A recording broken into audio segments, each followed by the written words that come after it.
안녕하세요. 묵상하는 삶의 신동철 목사입니다. 저처럼 등산을 즐기지 않는 사람도 산에 오르고 싶을 정도로 산이 아름답게 물드는 가을이 되었습니다. 저 또한 그냥 지나칠 수 없어서 며칠 전에 가까운 산인 오색에 갔었습니다. 이른 아침이었지만 벌써 산에 오르신 분들이 많이 있었는데요. 다들 붉게 물들어가는 단풍의 아름다움에 흠뻑 젖어 있었습니다.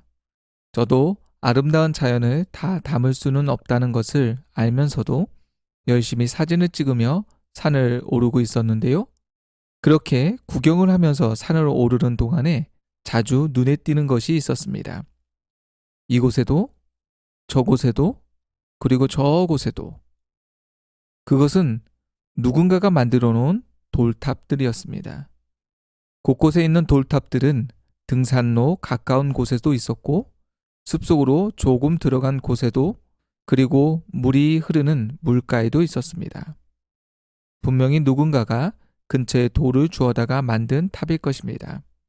그런데 서로 다른 사람들이 만든 탑임에도 불구하고 사진처럼 모두 동일한 특징들이 있었습니다. 그 특징이라는 것은 어떤 돌탑이든지 돌탑을 만드는 돌 중에서 가장 작은 돌이 가장 높은 곳에 올라가 있다는 것입니다. 탑을 쌓는 이들은 모두 가장 큰 돌을 아래에 두고 그보다 작은 돌들을 위에 쌓기 시작했습니다. 그리고 결국 가장 높은 곳에는 주변의 돌 중에서 가장 작은 돌을 올려놓았습니다.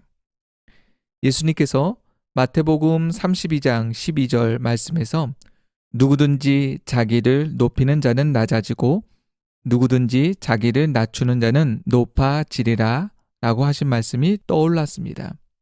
자신을 과시하며 교만해지려는 이들에게 진정한 높아짐은 스스로 낮아짐을 통해서 만들어진다는 역설적 교훈을 말씀해 주신 것입니다.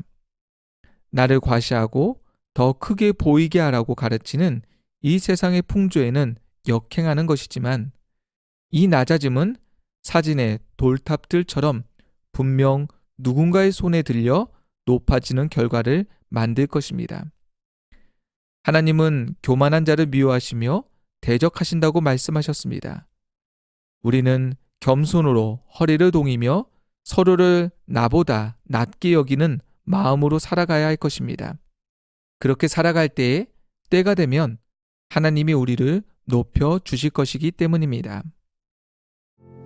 오늘 묵상하는 삶의 내용이 좋으셨다면 좋아요를 눌러주시고요. 계속적으로 묵상하는 삶을 듣고 싶으시다면 꼭 구독 신청을 해주시기 바랍니다. 다음에도 새롭고 유익한 이야기로 다시 찾아뵙도록 하겠습니다. 감사합니다. 묵상하는 삶의 신동철 목사였습니다.